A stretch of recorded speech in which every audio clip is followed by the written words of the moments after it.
Hello and welcome to Insight Germany. My guest today is the astronomer Mary Williams. Originally from New Zealand, Mary came here in 2007 to take up a post at the Leibniz Institute for Astrophysics, which is in Potsdam. Welcome to the show. You came here to work at the Leibniz Institute, named after the famous mathematician and philosopher. And I think I know what astronomy is, but I'm not sure I know what astrophysics is. What's that?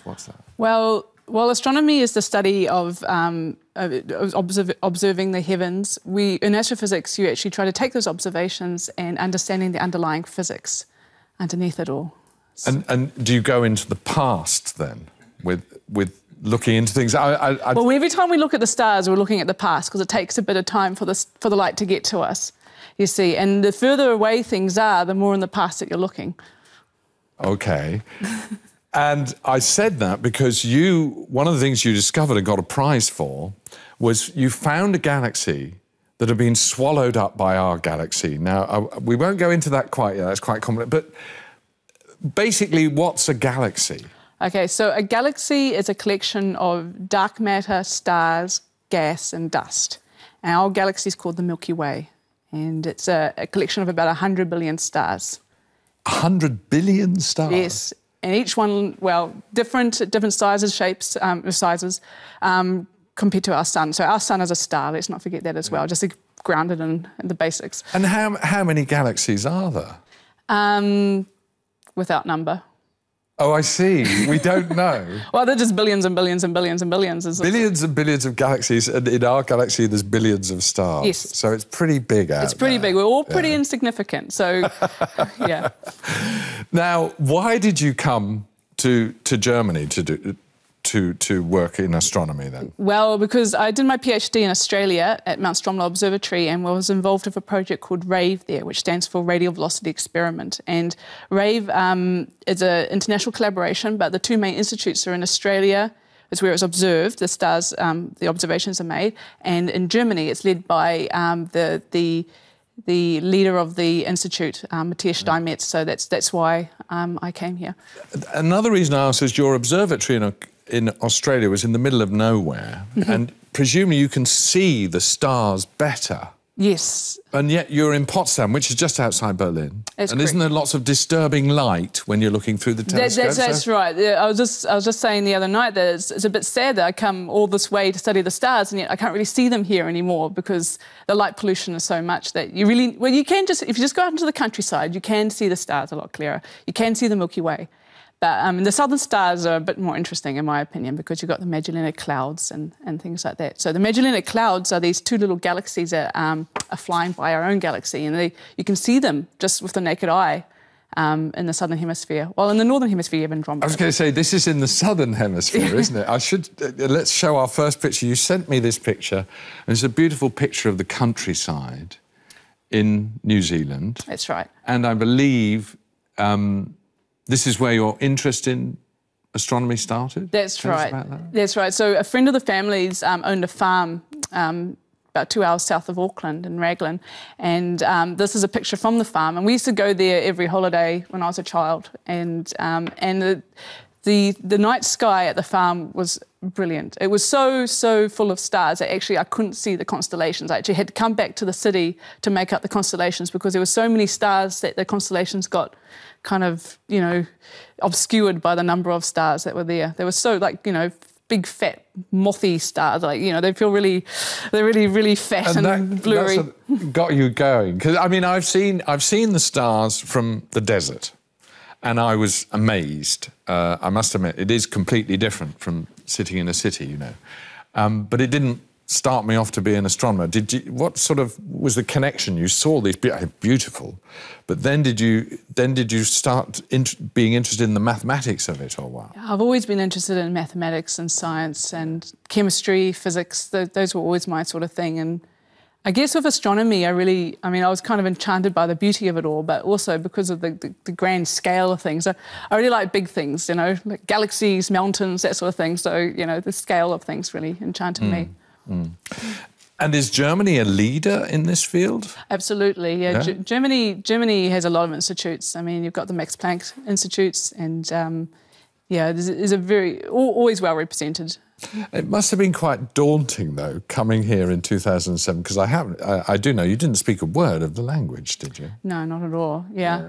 I'd spent a couple of months living in the Netherlands during my PhD, and I kind of thought it would be like that, but it was nothing like that because no one spoke English. That was a bit of a shock to the system, yeah. Yeah, and I say that also because I know you're about to go on a course in German and you're going to take exams, because in our questionnaire that we send to all our guests, you're the first guest who's come back to us and said that after the initial sort of fear of the language, you find it very beautiful. Now, German isn't often called beautiful. Yeah, well, I think if you just get past the what people think is a guttural side of it, you just tune it out, and I think that, I don't know, it's got a beautiful cadence to it, if you ask me, and yeah, I think it's a beautiful language, I do. Yeah. I mean, it is the language of Goethe and Schiller, and of course great composers wrote music that way. Anyway, let's find out right now more about Mary Williams' specific area of work and the place where she works. That's the Leibniz Institute for Astrophysics, just outside this city of Berlin, in the city of Potsdam. We can't go to the stars, play around with them, do experiments with them like we can in other fields. What we see is what we get.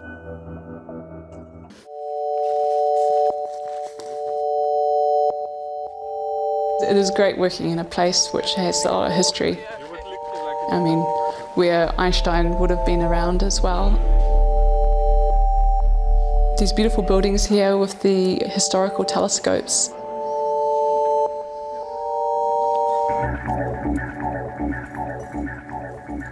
What I'm interested in is how galaxies form and evolve, studying this process in the Milky Way itself. Our Milky Way is just interesting for humans in general because it's our galaxy. So I then moved to the bright stars because there's too much light from the moon to... I work on an international collaboration of about 50 researchers from around the world. Now, I just thought I got like 4 months or so. We're doing a survey of stars in the Milky Way. Not all of it, don't worry about that. We require spectra of the stars, and this is time-consuming. By using fibre optic spectrographs, we're able to do a lot of stars at once.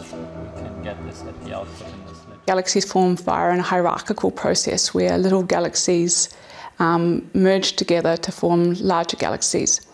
And what I'm interested in is to look for remnants of these formation events. Can you see all these helicopters? So we have very nice... This is beautiful. I discovered a little galaxy that had been eaten by our own galaxy. The realisation of a small dream I had. I'll show you when... Oh, cool. Took 2 years to understand what I was seeing. Both of them should remove right. I mean, if you look at what people understood of the universe 100 years ago and what we understand now, we really are in a golden age of astronomy.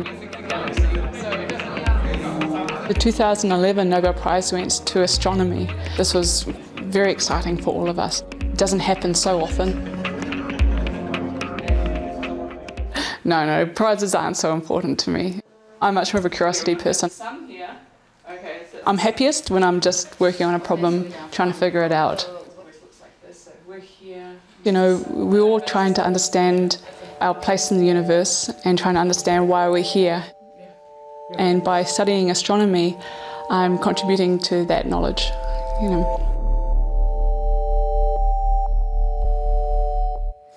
Do you think you understand your place in the universe better than most of us by studying astronomy? Well, I think I know how insignificant I am, let's put it that way, and how wonderful it is to exist, because, I mean, it's just so unlikely that you exist with all these billions and billions of galaxies, each with billions of stars. I mean, how wonderful it is that we're here. Yeah. And I know it said in that report it took you 2 years to find out that this galaxy was swallowed by our galaxy, the Milky Way.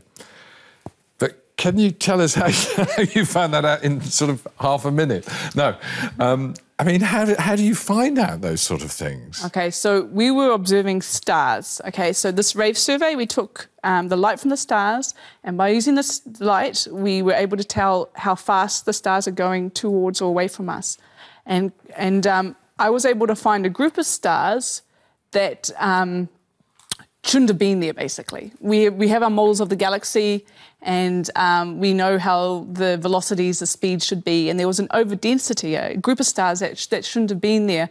And looking at that and doing some models and comparing that to the models, we were able to establish that it was probably from a stream of stars that was likely from a galaxy remnant that was eaten. Now, this is part of the way galaxies form, like little galaxies all come together and form a bigger galaxy, and this is an ongoing process. So there's lots of different galaxies being, shredded or had been shredded by the Milky Way. What's special about this stream is that it's really close to us, and it's right in the disk. It's really, really nearby. Now, you're writing, or have you started writing your book for children on astronomy? Yeah, I want to write a book on...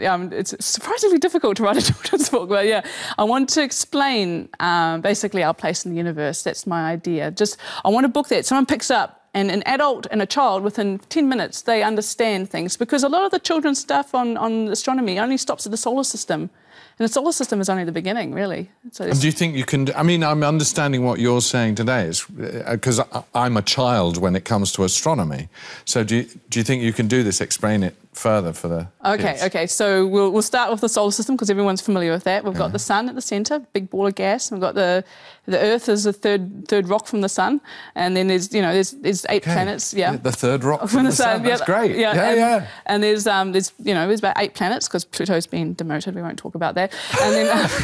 And then poor Pluto. Yeah, poor Pluto. OK, and then so the nearest star is 4 light years away. Now, we want to make this very clear that our sun is a star, because, I mean, I didn't realise this until I was in an embarrassingly late age, until I was about 11 years old or something like that, and I wanted to be an astronomer. You're embarrassed? I'm 60 and I've just realised. No. Well, it's just like this sort of stuff just doesn't get told to people, and it's just so easy, something that everyone can understand, you know. And so we're in the Milky Way galaxy. It's a spiral galaxy. I think everyone's seen a picture of a spiral galaxy. Now, we're not at the centre. And we saw in the report. OK, we're not at the centre. Everyone thinks we're at the centre of the galaxy. We're not at the centre. We're about 3/4 of the way out on the edge of a spiral arm. Very small spiral arm, not very important. You're beginning to make us more and more insignificant. It's very insignificant. Yeah. And then so there's another big boy in the local group of galaxies. That's the Andromeda one. That's another spiral one. There's other little galaxies around, and all galaxies are arrayed on a kind of filamentary bubble structure. So there's big voids where there's nothing, and there's filaments where the galaxies and everything's condensing along those ranges. Oh, my goodness. I think we better come back to terra firma now, and we'll go to the other side of the world, because we've got a map of where you're from, New Zealand, which is it really is the other side of the world. And from Auckland, is that the North or the South Island? It's North. Sorry. Warm-up island. OK. And you left, I mean, you were there till just 2007. You were there all your life? Or? I left in 2003. I went to Australia for 5 years. And I've got a photo here I want to show of my favourite photo that you sent in. This is a photo, I believe, of your family, and you said, "off to a wedding" underneath. I wonder if we can see that. Can you, first of all, tell us which one are you? I'm the little curly-haired one with the dolly in her hands. In the middle? In the middle, yeah, that's right. And are you really off to a wedding? I think my parents were. We weren't. We're not dressed up for a wedding, but my parents were off to a wedding, and yeah, that's, I think, what happened. My father looks like he's from 1945 in that photo, and he probably stopped smoking soon afterwards, I think. And we'll move on to another photo. Oh. That's it. That is, I believe, your favourite place. Yeah, that's right. That's the Rob Roy Glacier. It's right next to Wanaka in the South Island. And we went there this year, so I've been there a few times. Went there this year, and yeah, it's so beautiful. You go up to this beech forest, and you get up to a high alpine meadow, and there's a glacier with about 20 waterfalls coming off it. And these mountain parrots called kias come up and try and steal your food. It's lovely. It's my favourite place in the world, yeah. Oh, wow. And as we mentioned earlier, it was pretty daunting arriving here.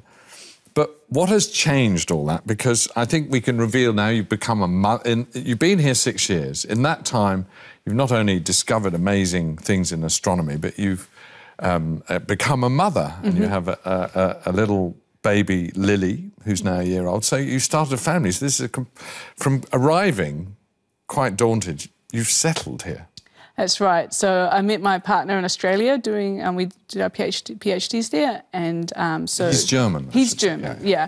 And he just happened to move to Munich, and we were friends at the stage, and then we got together finally. And I think everyone was like, oh, finally you guys got together. So it should have happened years ago. And then, yeah, so we've been going out since about 2008, and then he moved over to... He actually gave up astronomy so that we could be together, and moved here a couple of years ago because we were doing the long distance thing for 3 years or so, and it was, you know, it's a lot of academics have to do that sort of thing. Yeah, no, I mean, I'll ask you, Munich, but again, another photo, the cutest photo that you've sent to us, because this is of your baby on the left, I think. That's right, it's Lily looking at Miranda. And Miranda was also a great help. Well, Miranda herself, but perhaps her mother. That's right. Was a great help when you were here. That's right. So my cousin happened... It's a long story that about why my cousin came here. She came to visit, and then I said, well, you know, if you want to come over and live, then do. And so 6 months later, she packed up everything in New Zealand and moved over to Germany. And so we lived together for the first couple of years I was here. Here in Berlin? And here in Berlin, in Schöneberg, yeah, that's right. And then, so now she has a German partner, and I have a German partner, and we had babies within 2.5 months of each other. And so, yeah, so Lily and Miranda were fighting yesterday. You know. Well, Berlin's becoming, I mean, there's lots and lots of people from outside Germany moving here, aren't there? I mean, we don't have trouble getting guests on our show. No, that's right. It's a great place to come to. There's work, for one thing, you know, very comfortable living, you know. You have really good social support here, very good financial support. Yeah, I wanted to ask about that. As a young mother, I mean, did you find the support here good? Before you had the baby, after you've had the baby? Well, there's a lot of financial support by the government here. So, I mean, pretty much unheard of in a lot of other countries. You get a year off at 65% of your pay. And in that you actually get periods of 2 months after the birth and 6 weeks before at full pay. So you get a lot of support, and it's yeah, and actually you can get extra time in that financial support if the father takes time off as well. So we did that. That's when we went to New Zealand this year. Yeah, and what about apart from the financial support? It is I don't want to denigrate you're right. it in It's more any way. than It's just wonderful that. But I mean, yeah, about other support, the caring support.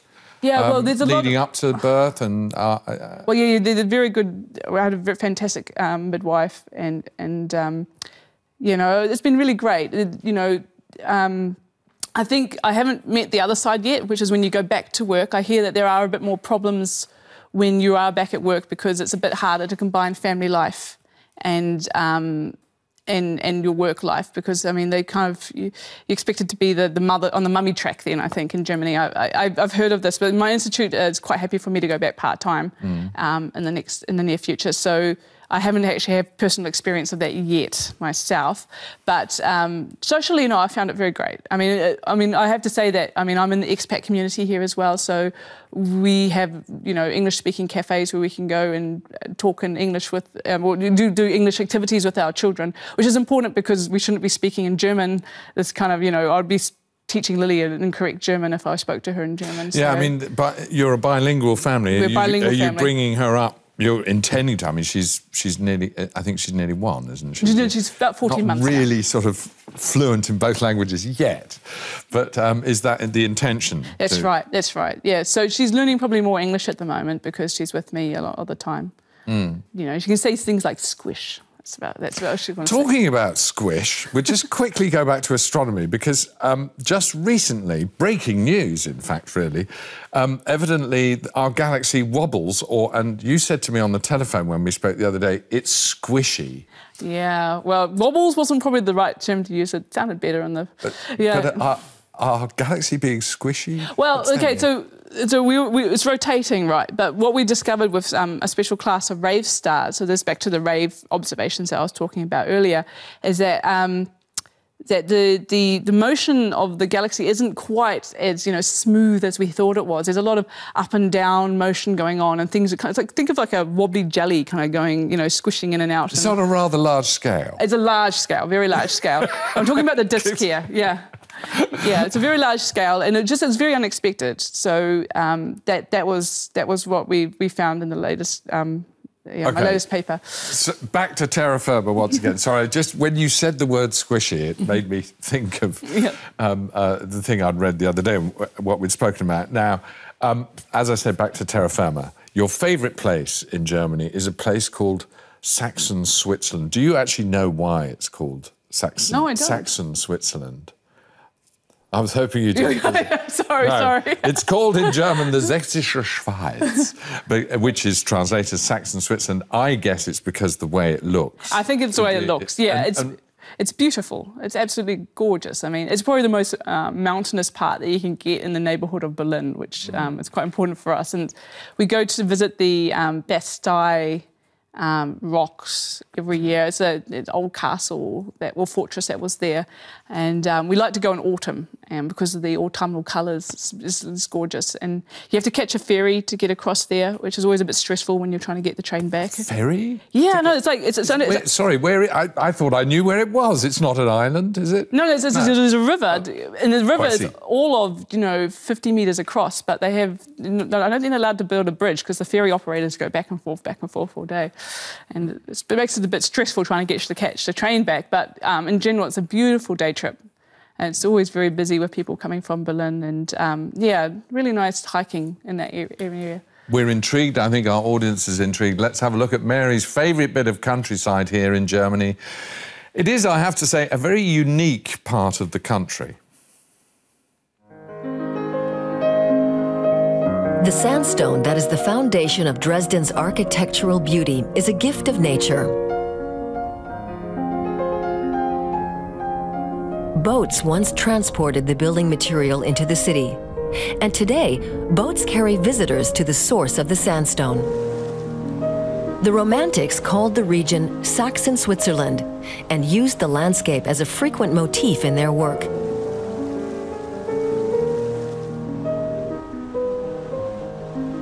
Towering 200 meters over the river, is one of the best-known landmarks in Saxon Switzerland, the Bastei Bridge. It was specially built for visitors at the Neuraten Fortress in 1826. It's the views that make the Elbe Sandstone Mountains so special. In the Cretaceous period, the region was covered in water. Rough quartz sand, clay, and fine marl sank and solidified layer by layer, developing over the millennia into the craggy landscape that we see here today. The Elbe Sandstone Mountains are popular with climbers, but they have to adhere to the rules. To protect the rock, climbers may only secure their ropes at official fixed points. But the over 1,000 freestanding peaks will delight the heart of any aficionado of the sport.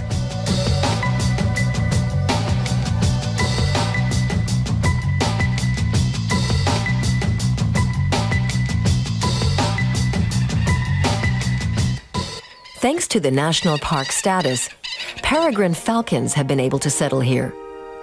The area, measuring 200 square kilometers, provides a tranquil natural habitat, undisturbed even by the many official tourist trails.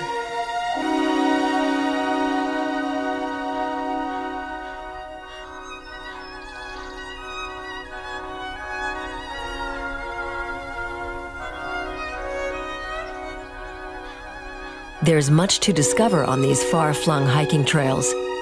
The Malerweg, or Painter's Way, takes in some of the most romantic corners of the park.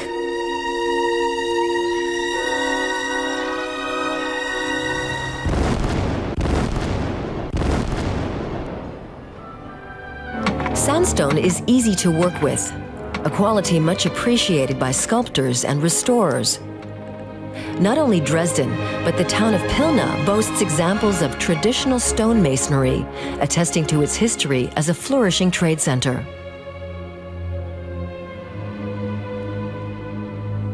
The Saxon Switzerland region is one of amazing natural beauty.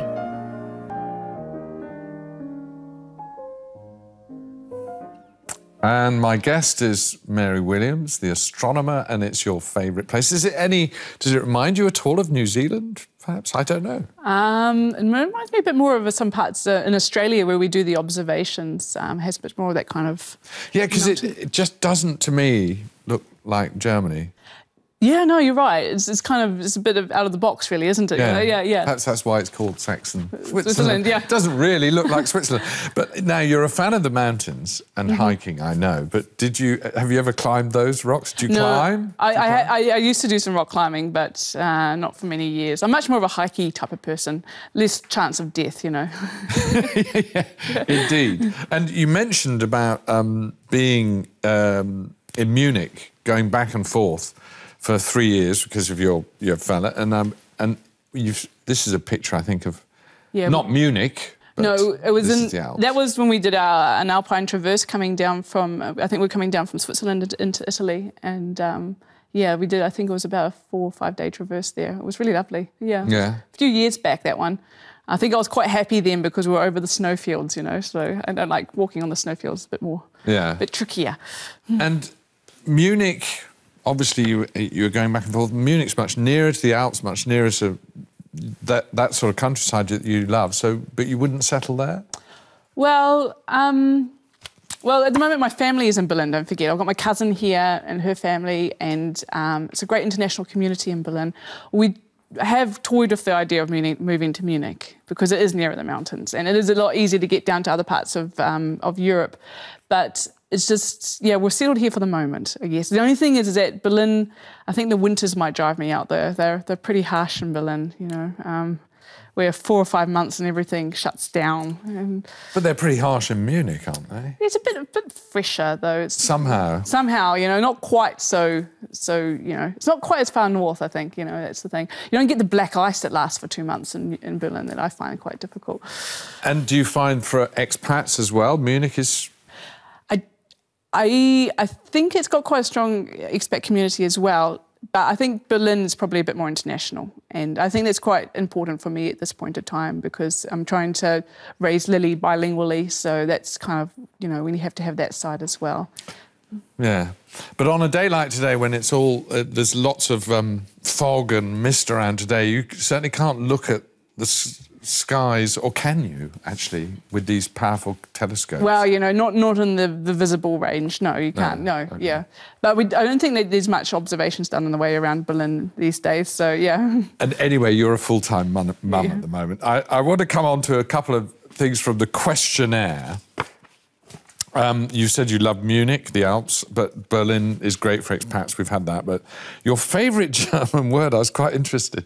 2 of them. The first one, Tor. It's a pretty word. It's beautiful. Why? What? Well, it's a lovely... It means, I should say it means gate. That's right. In German. Actually, in English, I'm thinking of the Glastonbury Tor. The Tor is the top of a mountain, too, so it's the mountain reference again, isn't it? Yeah, I guess... I guess so. Maybe, yeah. But just got a beautiful sound to it. That's in my opinion. Oh, I see. OK. Yeah. I should just mention, in case people think I don't know, that Tor also in Germany is what you hear a lot when Germany plays England at football, because they always win. Should I be saying this as an Englishman?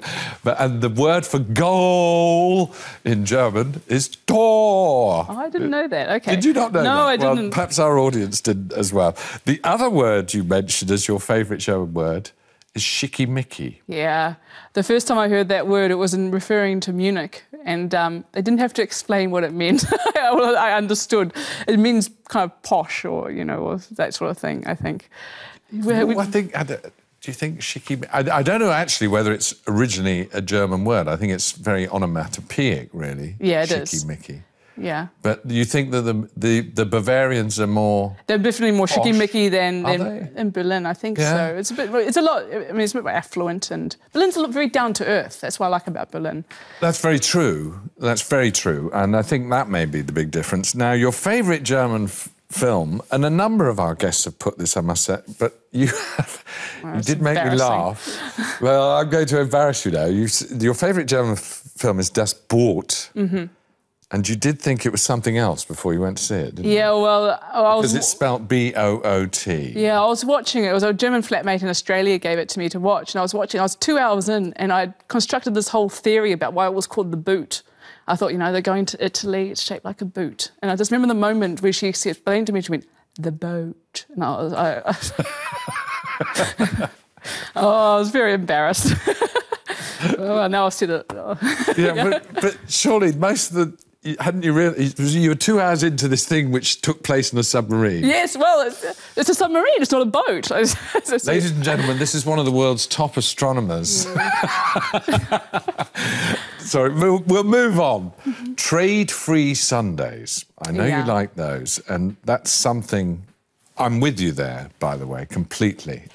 I think it's wonderful. Yeah, I think that when I first arrived, it stressed me out completely because, you know, come Saturday afternoon, you'd be like, food, I need food for tomorrow, otherwise I'm going to starve, you know, and so you'd go out and forage for food very rapidly. But now, you know, it really punctuates the week. You have a space where there's no commercialism, you know, and I think that's very important. I mean, I think I heard you saying earlier about how England is very commercialised. Everything's very capitalistic there. And I think in Germany, by having this, you have this pause where everyone steps back a little bit and has a space for the family or friends, you know, and has actually some time to rest without having to go out and shop, you know. And I think that's really important. It has Sundays somehow. The shops are closed on Sundays.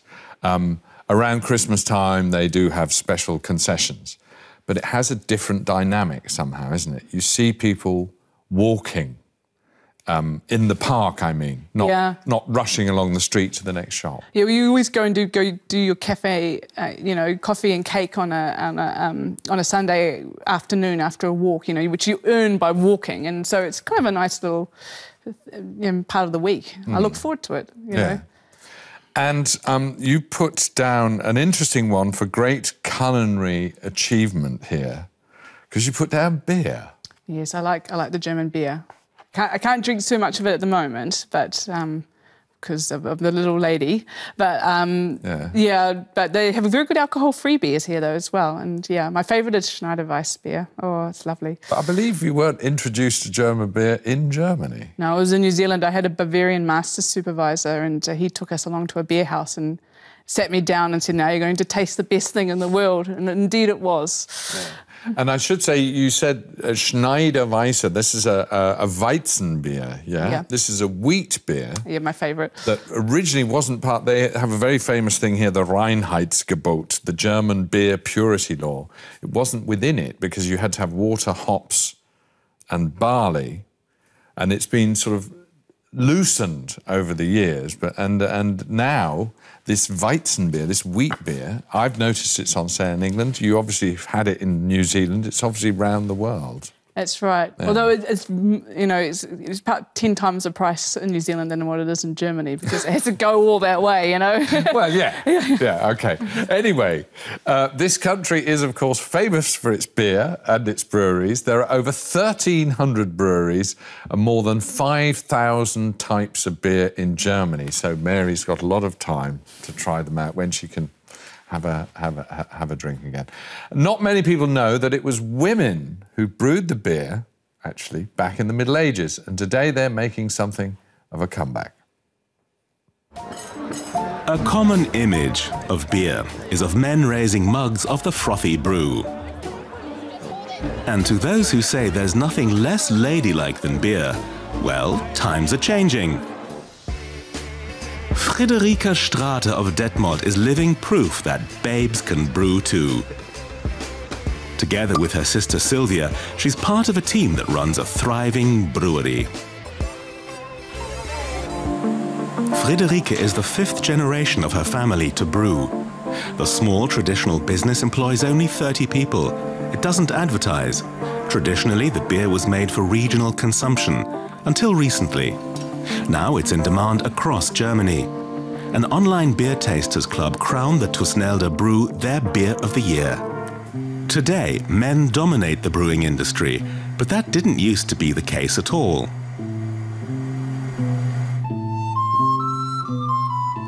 In medieval times, brewing was traditionally a woman's job.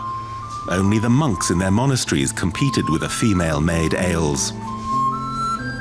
Beer and women always went together because the women had to take care of food and drink. Beer was included. Even in ancient Egypt, the Babylonians and the Teutons, it was the same. Mass production of beer only began with the onset of industrialization, when men took over.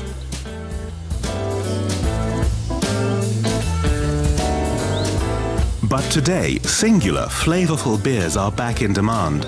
And that's exactly what Esther Isak has on sale at Hamburger Bierland. The inventory includes 300 types from all over the world. People call the former interpreter the beer queen, because she knows just the right beer for every drinker. Women come here looking for a special taste experience, a gourmet experience. Men are simply thirsty. That's why men aren't really welcome when Bali's angels meet. It's a 5,000-member club for female connoisseurs of brew worldwide. Esther Isak founded a German branch last year. Every trace of taste counts. Beer is an unexplored universe in its own right. I've always liked drinking beer, but this isn't a typical Becks or whatever. I don't like those. Then I came here, and this was a little paradise. It's a great idea. As a woman, you've got so many drinks to choose from, and sometimes you're uncertain about trying beer. Bali's Angels is a growing phenomenon in Germany and elsewhere in the world. A growing group of ladies who want to have their say about brews to savor. My guest likes beer. It's Mary Williams, the astronomer. Do you think we both laughed then when we heard that women like the taste, men are thirsty? That's right. Do you think that's true? I think so. I think so. Now, we're coming to the last few minutes, and I've got one more embarrassing photo for you, if it'll... Ah. Well, it had to be that one, didn't it? Yeah, well, you sent it to I us. did indeed, and I kind of thought to myself, why did I do that? Yeah, that's from a party in Australia, the Priscilla Queen of the Desert party. We had a lot of fun down there doing these sorts of things, and that was from my student life, which is a very different life to what I lead now, I have to say. I'm sure, yeah. But it's wonderful. I wanted to point out that the lady on the right... Yes, that's my friend Ainsley, or my flatmate. That is a dress made up of... Of jandals or flip-flops. Flip-flops, yeah. In New Zealand we call them jandals. I mean, if the audience looks closer, it took me a time, but I thought, what is she wearing? Yeah. It's actually a dress made up of flip-flops. Yeah, it's from Priscilla Queen of the Desert, the movie, and yeah. Oh, I see. Yes. Very inventive Indeed. Yeah. Now, you say again, I refer back to the questionnaire, a couple more things. You say, good German characteristic, you put down they have a strong sense of fairness and social justice. Yeah, I would agree with that. I think that in Germany, you know, I don't feel that it's in other countries where you kind of left to your own devices with regards to... I mean, there's a good social support, financial support for starters, and... yeah, I don't know. They are very fair, kind people in general, although I think that sometimes they can veer a little bit too much onto the, you know, everything has to be done a certain way side. And well, this is what you say about under irritating German countries. It's the same kind of thing. And you mentioned there a story of the sock police. Yeah, that's right. So the last summer, you know, it was very warm. It was a very warm summer. It's very warm in Berlin. And so I don't feel that it's necessary for a baby to always have socks on their feet if they're out in public, because they don't like to wear them, you know, they take them off at the first opportunity. And so if you're out and about with your child in a pram and it doesn't have socks on, people come up to you and ask you where their socks are or where their shoes. And this happens on a daily basis, you know, and you know, ask for parenting advice is always irritating. So, and yeah, we called it the sock police, like, oh, I got sock police today, and, you know, it was just kind of commiserate amongst ourselves. But one kind of comes with the other, doesn't it? Yeah, I think so. Like, you have to conform, you know, Yeah. You mentioned also public transport in the big cities, that it's so wonderful. but you complain here in Berlin about the S-Bahn, which is the overground trains. Yeah, I say it's very un-German. I don't understand it. And it's a bit of a mystery why the S-Bahn doesn't work very well in Berlin. I should say this, I think you've been here too long, because I think you have to go... I don't know about New Zealand, but I've just been to London for the weekend. The S-Bahn here, I'm just looking into the camera and telling everybody, the S-Bahn here, don't believe her. The S-Bahn works fine. It occasionally breaks down. But compared to most other countries, don't you think the public transport here... OK, all right. I probably get quite irritated when I have to wait for 10 minutes when there's no train or something 10 like that. minutes? Yeah, I know. How could this be? We've got just a minute left. You said it's a golden age of astronomy. Why is that? Why is it? Well, we can do so many observations these days. It's wonderful telescopes and satellites that we're able to see so much more than we ever could before. And with the computing power, understand what we're seeing. And there's so many astronomers working these days as well. I mean, quite much more. What do you think is going to be the next big thing in astronomy? Possibly, very quickly. Now you put me on the spot. Well, because you see, with dark matter and dark energy. Dark matter and dark energy. What is that? We don't know. You don't know, so no, you can't tell me. No, I can't tell you. But you think you might? No, I'm not going to find out. No. But I think that's like the next big thing. That's the next thing to crack. So what are these things that make up the equations? Well, that we can see is there, but we don't know what it is. We know it's there because of the way it's influencing things, but we don't know what it is. Mary Williams, thank you very much. You heard it here first. Dark matter and dark energy. Look out for that. And if you'd like to write to us, if you'd like to pose a question to Mary, write to us at insight@dw.de. A question about astronomy, a question about living in Germany, or you can write to us as well about anything you like. Please do. Thanks to my guest, Mary Williams. Thank you for watching, and we'll see you hopefully at the same time next week, or the next time you put on your computer and watch it wherever. Bye-bye for now.